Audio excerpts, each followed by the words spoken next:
Eenyu laatamu hanganamaan dhufee maasaa kiyya keessa gullutti jedheetiin ta'u. Dhiinkoo somti moo maal hojjetti naata? Warra beekan ta'uu hin diddu moo isaaniyyuu karabaataa amma jilbaa ga'u gixxi miti gooteetiin jaldeessuma boqqolloo kuufee qarree gubbaa taa'u takka fakkaattee teessi. Eenyu ishiin laatamu hojjetu? Eenyu maqaan kee namtitti? Eenyu maqaan kee? Eenyu maqaan kee namtitti? Eenyu maqaan kee? Ani fayyeeraan jedhama, ani fayyeera, ani fayyeeraan jedhama, maaloo maqaan koo lammaffaa hinduun immoo maqaa abbaa koo. Ani fayyeeraa jechuun maali ignisaa? Si dhukkubaatiin ture moo maali akkisaa? Ani fayyeeraa yoon jedhu foon irraa miti, dhukkuba cubbuu irraa tambiilisaa ba'ee, aatis akka koo fayyime maaloo yakoodee. Atis fayyi na dhukkuba sin jedhe dhukkubni wal guurratee mana keetii gadaayaati ya ilmoo namaati gadi ishii kutuulaan na dhukkube sin jedhe atis fayyi jetti sirumayyuu keessa baay'iti ani dhaladhee amma narra gee kanatti dhukkuba dhiisii dhukkubni mataa booyyuu jechuudha asiin jettee na bukkeen dabarre sirumayyuu jettee dhumayyuu na fuufanne shinaan atis fayyi naan jetti sirumaa keessa baatee maal abbootu ola deemtuun namaa sirumayyuu dhukkuba natti farristi dhukkubni mana ishii galiiniiti gadi ishii kutuulaati.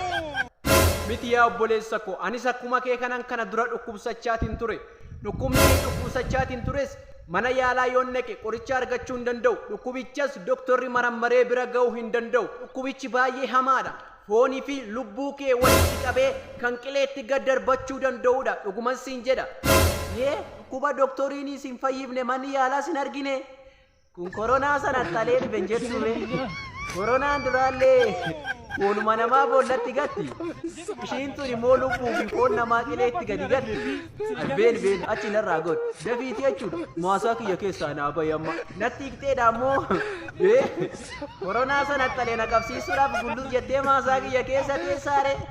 mee kaanii somma sirratti naqqa'eeti kayituma kiiloomeetira lamanarraa fagaadhuti haarumaa dhuftee nutu manarraa gadi anis irratti malaqeeshiin sila koronaa sana talee dhufe isa foonii fi lubbuu kiyya qileetti gatu na qabsiisuu dhufte sirumayyuu atis dhukkubsatteerta maaloo dhukkuba kanarraa bilisa natti ni qillaal deem achi manarraa gorii deem maasaa dhufu biyya keessa karaa natti dhukkubicharraa fayyuu danda'e nan dhukkubu ganamas ciree kiyya nyaadheen bishaan kiyya dhugadheetuman nagaadhaan manaa ba'e mee deeme giddumaa na dhukkubsita giddumaan dhukkuba natti farristaa kaa Umayyuu milikinni dhukkubaas irratti hin argamne eessa silaa na uutaalchisaa wayinna urgufaa wayinna ooyisa ana normaaliti yaa obboleessa koo dhukkubni cubbuu miira kamiyyuu namatti hin nageessisu namas hin utaalchisu namas hin urgufsiisu namas hin ooyisu mataas nama hin bu'aafachiisu dhukkubichi dhumarratti lubbuu kee galaafata tu seetana ta'uu didan ijaari mul'anne tun illee tasadda'u na gooti mee karman itti fayyu bichaanatti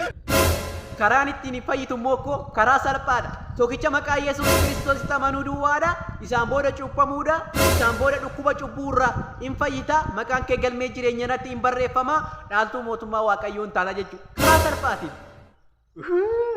akkasiidha karuma salphaatiin fayyuu ani ganaan eeffana takka qabaashiyyuu gurguree tanan ittiin naqee of yaalchisa jedhee tana sodaadhe dhukkubni jaan hin mul'anne tun tasa da'u na goote jedhee tana sodaadhe karaa salphaan makanaan fayyuedha guddaa galatoomi ebbo